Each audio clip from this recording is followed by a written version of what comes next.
Welcome to this episode of the Smart Leaders Sell podcast. I'm Jess, sales coach and leadership expert, and I am really excited to dig down into today's episode.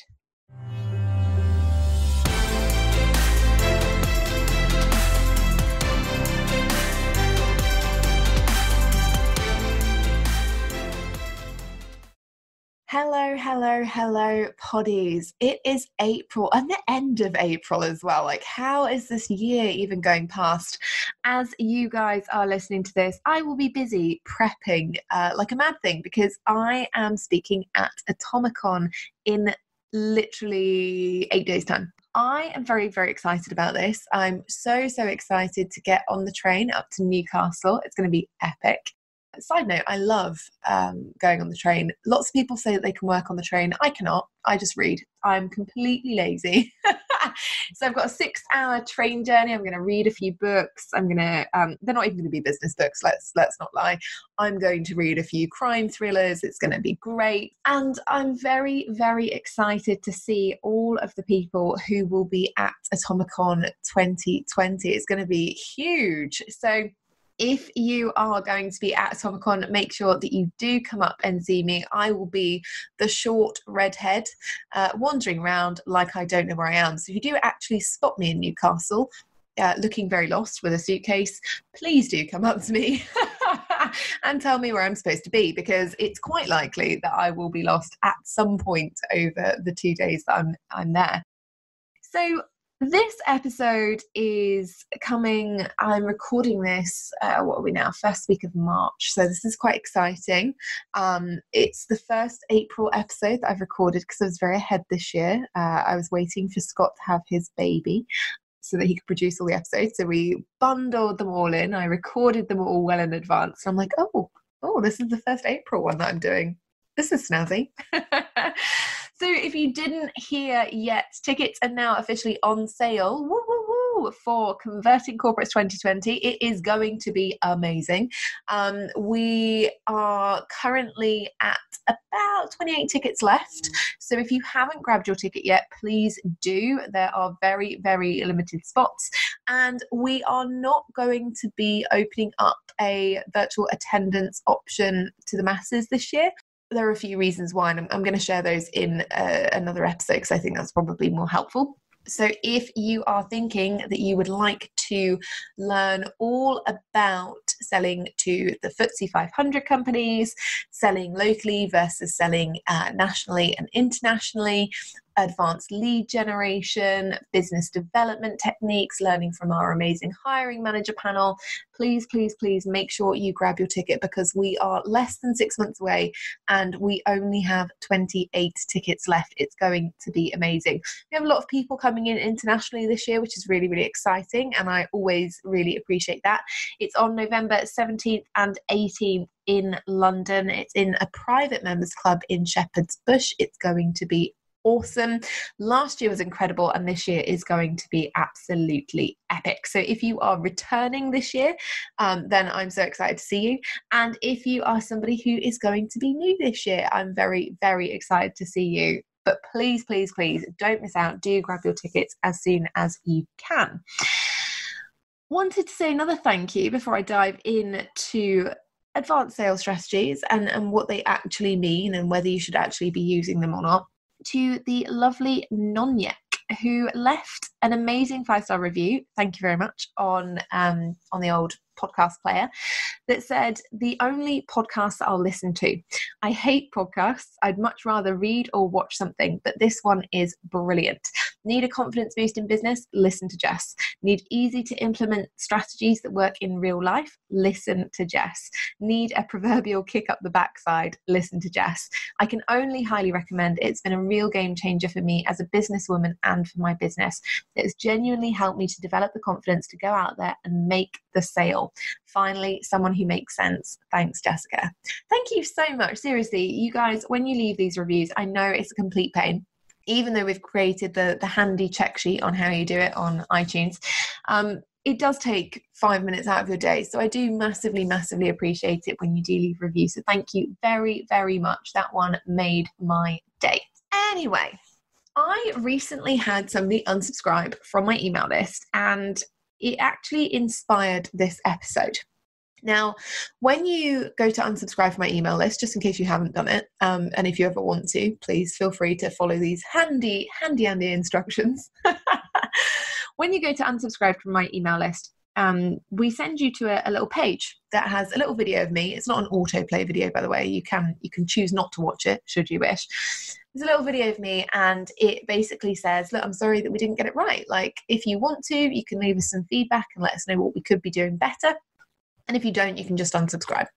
And it offers people the opportunity to unsubscribe without giving any feedback at all. It offers people the opportunity to unsubscribe and leave feedback. And it also offers people the opportunity to actually stay subscribed to the list. Some people, quite a lot of people actually watch the video and go, oh, yeah, no, actually, I'd like to stay on the list. And we get lots of emails from people who say that they really like the video. So if you haven't implemented something like this in your unsubscribe process yet, it can be a really, really good way to save subscribers, and also to start better conversations with your unsubscribes. You know, sometimes people who unsubscribe will give you really useful and valid feedback. Sometimes they just give you comedy value. And, you know, I like both. So I tend not to worry about it. Anyway, I recently had somebody who did unsubscribe from the list, and the reason that they gave for unsubscribing was, and this is a direct quote, it's not to shame anybody, but it's because I want you guys to understand, you know, A, you should never ever take anything personally because it's somebody's opinion and everybody's entitled to it. And B, this is the kind of feedback that I think is actually useful because it gives me something that I can use to demonstrate to you guys that actually there may or may not be reasons behind why I do what I do. So the direct quote from the unsubscribe feedback was, I'm unsubscribing from your list because, quote, the tips aren't advanced enough and I want proof that you can teach me advanced sales strategies. Fair enough. Like, absolutely fair enough. It's interesting because I read this, and again, I don't take anything personally. And I was talking to a few of my people in my community because some people have these experiences where people share their feedback and they get quite upset about it because we all put a lot of effort and time and energy into creating content that we think is genuinely going to be useful for people.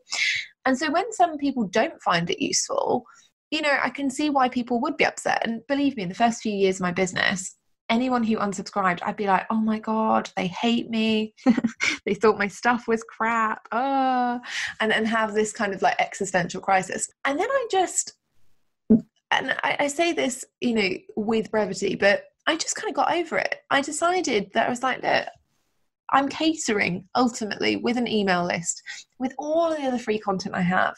You know, I am creating hours and hours of extra work for myself every month by actually generating that free content in the beginning. You know, I'm creating email newsletters twice a week. I am creating social posts that give value. I am creating now 2 podcasts that have multiple episodes per month.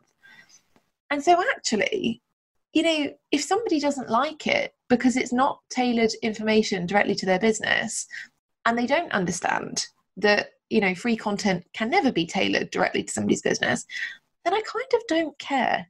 You know, it's not really for me to base my self-worth on whether or not they like the stuff.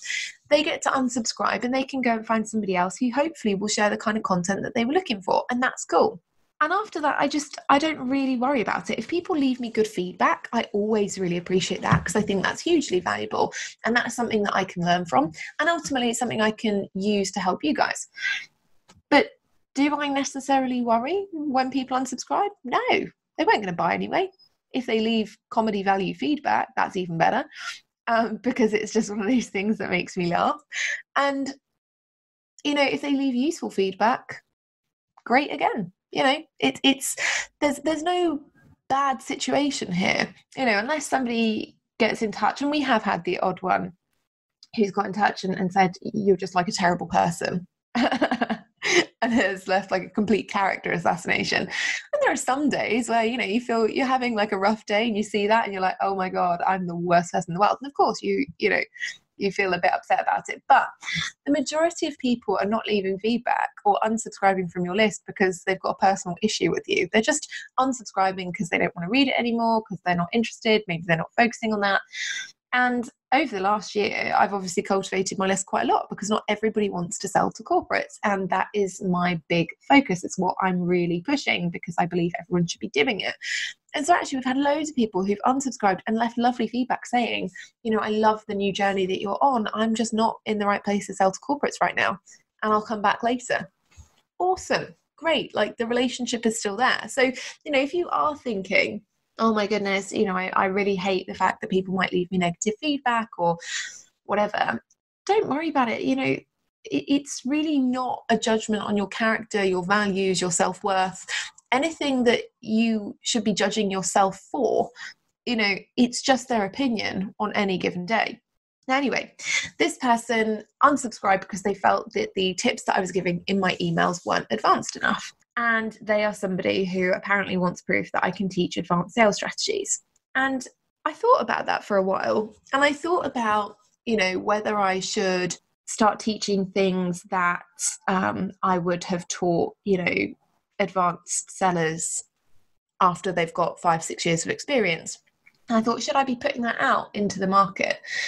And then I laughed to myself and thought, no, because, and there are a few reasons. I want to go through them today because I think this is quite helpful to you, especially when we're in a world where we are consuming content regularly, where we're being offered things to buy regularly. I think some of you guys need to hear this lesson and take it in a bit. Okay. So the first reason is most people who choose to use advanced content, and every time I say advanced today, by the way, just know that I'm doing little air quotes, right? Most people who choose to use advanced content, they didn't actually master the basics yet, right? So now what happens is they pay out for advanced sales strategies and they still don't have the results they want. They've paid out more money, they've lost more profit, and they still don't have the results they want, even though they have invested in courses, even though they might have actually even used some of those courses, even though they've learned some of the stuff, they still aren't seeing the revenue generation that they want. And that's because they didn't master the basics. Okay. So if you are somebody who's been studying sales for a while, I've just realized that the construction company outside my house are deciding to drill. That's good. Thanks, guys. Appreciate that. So if you guys can hear drilling in the background, that's what it is. They are drilling the new marina, which sounds exciting, but is really, really irritating for a podcaster. Anyway, if you are looking at your results and you are happy with the money that you're making, and what I mean by happy is you're like, oh, it's okay, could be better. Glad it's not worse, but it's, it's okay. Then you need to continue mastering the basics. Okay. I'm going to talk about what those are in a second.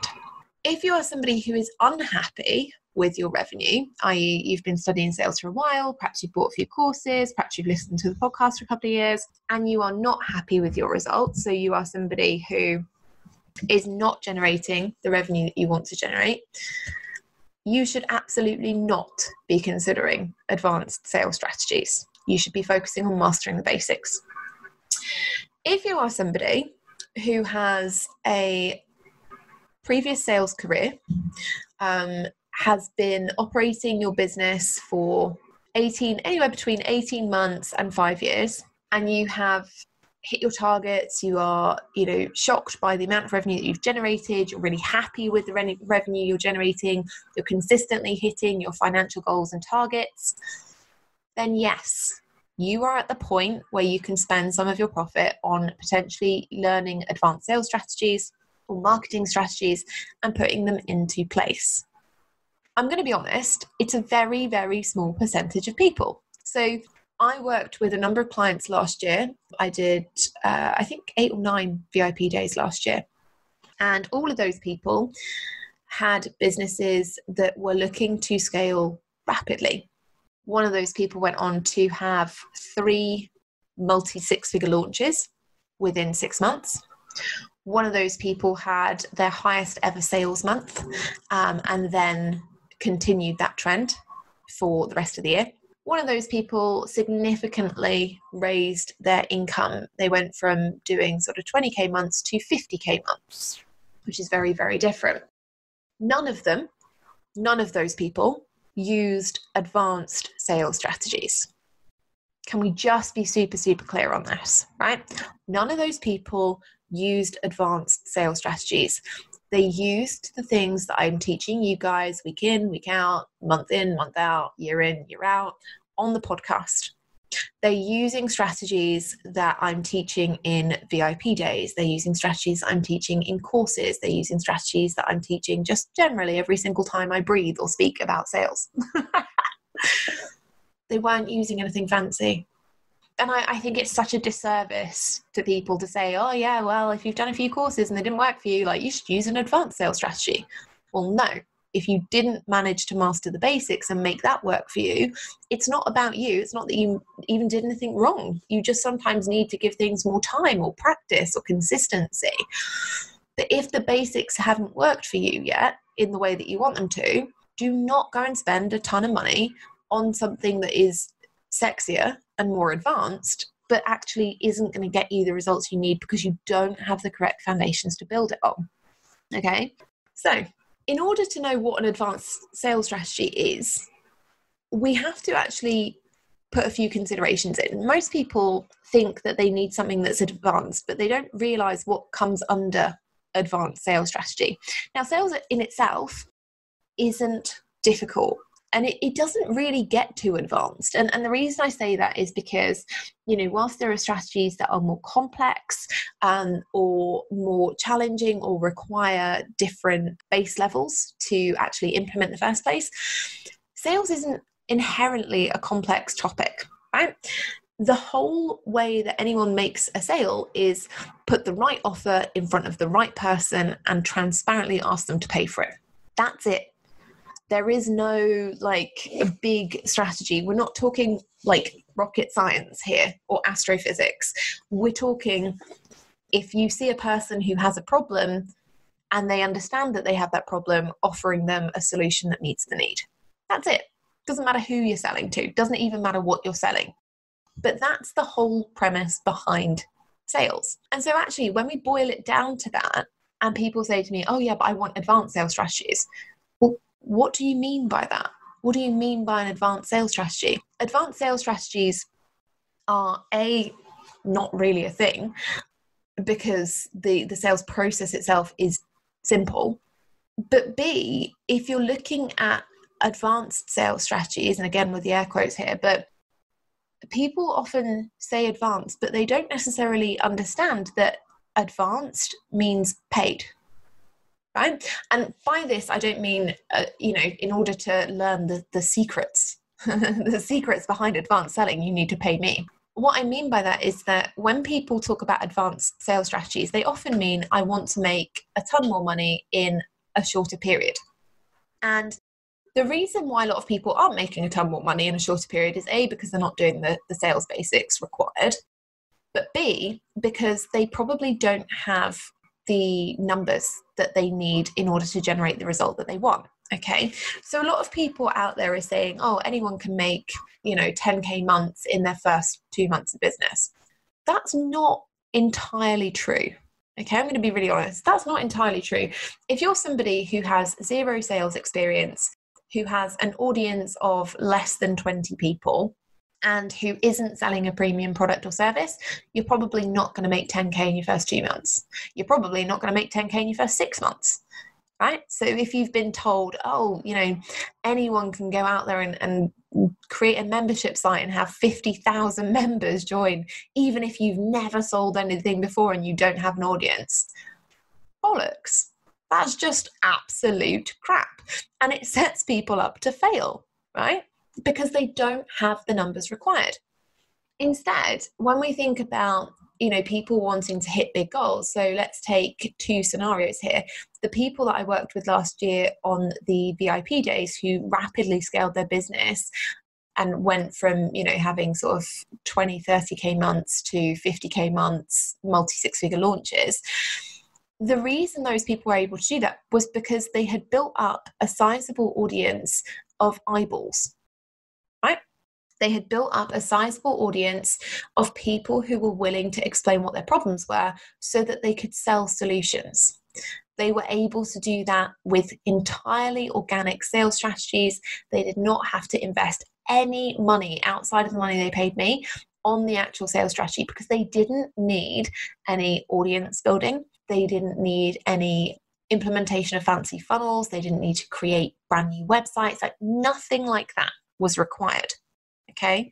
But when we talk about advanced sales strategies for people who perhaps have, a year's sales experience, and maybe they've got an audience of, let's say, 100 to 500 people. When we talk advanced, we mean paid. Those people, if you want to go to have, like a multi-six-figure launch, for example, you're going to have to use paid strategies. You're going to have to use paid ads. You might have to use paid media content. You might have to have a clear guesting, like podcast guesting or media guesting strategy. You might have to pay for coaching. You might have to pay for a funnel expert. You might have to pay for somebody to write your email copy if you are not confident as a copywriter. You might have somebody who, creates your sales pages. These are not bad things. Like, these are not bad things at all. And it's nothing to be, worried about or think that you must have. But they are definitely more helpful when we talk about advanced sales strategies. When we talk about advanced selling, people get a little bit confused. Sales strategies don't necessarily themselves get that complicated. Marketing strategies, however, growing your audience, doing that kind of thing so that you can sell, that can become expensive, right? Equally, when we talk about advanced sales strategies, just going to throw this out there, is not NLP. Like, it's just not. It's fine if you want to use NLP in your coaching. It's fine if you want to use NLP for your clients. Using NLP to sell can be a very, very shady line, because it can be incredibly manipulative. It's why I don't do it. But it doesn't mean you can't include that in an advanced sales strategy if that's what you wanted to. I personally would not, but some people would consider that advanced selling. Yeah? So when we are talking about advanced sales and thinking, do we need to implement an advanced sales strategy? The real question we're actually asking ourselves is, do we need to implement an advanced marketing strategy so that we can get more eyeballs, so that we are able to solve more problems and ultimately sell more stuff? Yeah? That's the question we're actually asking. And I want to be super, super clear on that. So if you're somebody who's looking for advanced sales strategies because you think, the basics don't work for you, if the basics are not working for you, going and throwing a ton of money into advanced marketing or into an advanced sales course is not going to help you, because fundamentally, sales is built on certain foundations. Okay, so when we talk about these foundations, and I've talked a lot about get the basics right, we have to know what those are, right? So the first thing is making sure that you are selling something your audience actually wants. Now, I say this a lot: sell them what they want, give them what they need. Your audience will tell you day in, day out what their problems are. They will share their struggles. They will ask for support. And it's your job to meet them where they are, right? If your entire audience base is saying to you that they want beginners Pilates lessons, why the heck are you trying to sell them aerial yoga? They don't want it. They're not going to buy it. It doesn't even matter if it's better for them. We don't want to convince people, because when we have to convince people and persuade people, we've just made our job 90% harder, right? So if you think, okay, well, actually aerial yoga is better for them, you sell them what they want, i.e. beginner Pilates. I know nothing about fitness, right? So I'm using these examples and, have very, very small ideas on the basics. But, you sell them beginners Pilates, and maybe you throw in a bonus that says, okay, if you buy six classes up front, you get an aerial yoga class free. And then you get them to come along to the aerial yoga class, and suddenly they go, oh my God, this is exactly what I've always needed. And you kind of do a little eye roll. You're like, well, yeah. But then they experience it for themselves. They're able to identify the problem themselves. Does that make sense? Yeah. So when we're talking about the basics, we have to make sure we're selling something our audience actually wants. And if you think And thinking is very dangerous, by the way. If you're someone who's like, yeah, I think that this is what my audience wants, but you haven't done any market research in the last 3 months, go and do your research. I don't care that you did it 6 months ago or 8 months ago or 9 months ago, or that you think that everybody still has exactly the same thought processes from last year. They don't. People change. Your audience change regularly. They're being exposed to content on the daily. They are buying things every single week. They are doing things differently. Their life circumstances change. So actually, it's really important to stay on top of that research. Stay on top of the research, create solutions your audience actually want to buy. The second thing that is really important for selling and for mastering the basics is consistency. You would be surprised how many people out there are selling offers, and they'll sell an offer once and they don't get the response they want. So they're like, oh, well, I'm not going to sell that again. It didn't work because I only sold 3. I've had launches where I've sold 0. The launches that I've sold 0 are the ones that I have not run again, because when something doesn't sell anything at all, guess what? You probably can't make that better. You have to start going back to, right, well, did I do my research correctly?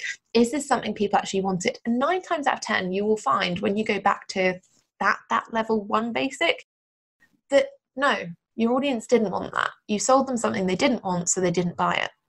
And that's fine. You then can change that. You can shift that offer. And that's cool. If you sold 1 of something, or 2 of something, or 3 of something, or 10 of something, it means that people wanted it. It might not be the numbers that you perhaps wanted to sell. And I understand that. But if people want something and are paying you money for it, it means that other people will want that thing and will pay you money for it. So if you didn't hit the numbers that you wanted to, again, you go back to the basics and go, right, well, how many people did I actually have in my audience? And how often did I sell this offer, right? Most people, when they're launching something, they will have a smaller audience and they'll send like 7 emails in the launch week. They'll send 1 email a day for a launch week. And the emails will be sometimes quite good, and they'll try and deliver value, and they'll have a call to action like, please go and buy this thing. But maybe they don't necessarily do tons of social media posts about it. Maybe they do like 3.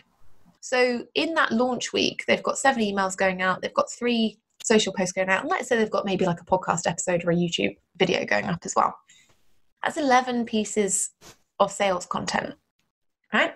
So if you have 100 people in your audience, it's quite likely that they are not even going to see 20% of that, right? Because people are busy. They don't open every email. They don't listen to every podcast episode. They don't see you on social all that much. So when we're talking about, well, we hit a goal in that we managed to make some sales, but we didn't get the numbers that we wanted, we have to look at, well, did we actually promote that consistently? And did we have enough people to promote it to consistently? You can see here the operative word is consistently, not necessarily about the numbers. Numbers are important in launches, but some people have way higher conversion rates than others. I run a launch, so let's take my latest. We did an early bird ticket price for the Converting Corporates event. And we currently, let's be very, very clear, we're currently building the list for the corporate side of the business. So at the moment we have 854 subscribers. Less than 1,000 people. Yay! I'm loving that, by the way. I'll do a whole episode on what it's like to have a small list. So all we have to look at is this idea of, are we consistent? Are we actually putting out enough sales content? Are we asking people to buy? And when I did this with my tiny, tiny list of 854 people, we actually sold a surprising amount of tickets. So every single sales email that we put out, and we put out over 4 days, I put out 7 emails, which seems like quite a lot, but actually we got consistently above a 35% open rate on all of them. And we got consistently above a 3.5% click rate on all of those emails. Now, I'm at this point just spouting random numbers, aren't I? But the reality is the industry open rate for emails is 20%. If you get 20% open rate on your emails, then you are performing above average, right? You're hitting the average number of opens that is normal in our industry.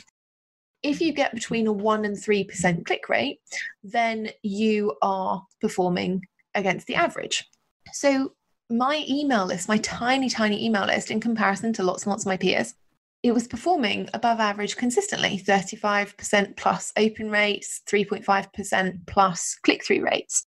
And that actually generated a lot of money for the business. It actually generated over £8,000 worth of ticket sales, which was awesome. And it also resulted in a VIP day being sold, which is £8,000. So that series of 7 emails, even though it went out to 854 people, all of whom I'm very grateful to have on the list, by the way, generated £16,000, just over £16,000. Now, when we're looking at, these advanced sales strategies and things, and people are saying, oh, but, I need hundreds of people in my audience. And you don't need hundreds of people, but it does help if you have a strategy for regularly increasing your audience. And it also helps if you have a strategy to sell transparently to them regularly. So when you go all in on a launch, don't just put up one social media post a day and expect that you're going to have the best results. You have to be really consistent about your promotion strategy, about your email strategy, about, actually going out there and doing some proactive outreach. Shock horror. If you want to sell and you want to sell at the best possible level for you, then you have to do those basic things. Know what your audience wants, sell them what they want, give them what they need within that solution. Make sure that you are showing up consistently, make sure that you are selling regularly, and make sure that you are growing your audience on a regular basis so that you have people in your audience who want to buy different products and services from you. Okay, that really is it. So hopefully you'll be able to understand that the reality around advanced sales strategies is that there's no such thing. There really isn't. In terms of advanced sales strategies, you're looking at advanced sales psychology. You're looking at honing the existing sales skills that you already have. It might be that you hone your copy skills. It might be that you hone your conversation skills, conversational fluency, that you hone your research skills. When we're talking about advanced sales, we're talking about those things. We're not actually talking, or we're talking about paid for strategies that actually are more marketing than sales, Facebook ads, paid webinars, all this kind of stuff. We're not actually talking about going out there and finding some neurophysicist strategy to figuring out how you can sell things. And the reality is that if your current results are not what you want, then you don't need to think about advanced sales strategies at all. You only need to focus on the basics. And if you're not sure what you can be doing to sell every day, or what those exact activities are, you can check out the episode that I did a couple of years ago with Emma Langton. All of those things are still relevant and real about the activities that you need to be doing to sell every day. You can also check out the daily activity sales guide that I've got that's totally free. You can download it and it will give you an insight into the kinds of activities that you should be doing every single day in order to sell more of your services and products. All right. If your sales results are what you want, then of course you can start implementing more advanced sales strategy from there. But the reality is, it's not about going out and learning more stuff. It's not about buying more courses because you think the basics don't work. It's actually about assessing where you already are and building from there. So don't get caught up in all of the sales drama. Don't buy stuff you don't need. Look at your results, look at where you want to go, and buy the stuff that is relevant to you. Hopefully you've enjoyed that episode. It's been good to be back on the mic for April. We've had some really, really cool episodes this month with Brian Fanzo talking about the market and how it's changing, and now, of course, whether or not you should really be bothered about advanced sales strategy. So I'm looking forward to being back next week, rounding off April with an epic episode. And as always, if you have enjoyed it, please do head over onto iTunes. You can use the handy cheat sheet and download that so that you can figure out how to leave an iTunes review, which, by the way, I am now using to leave reviews for all of my favorite podcasts too. I hope you have an epic week, and I will catch you next Monday.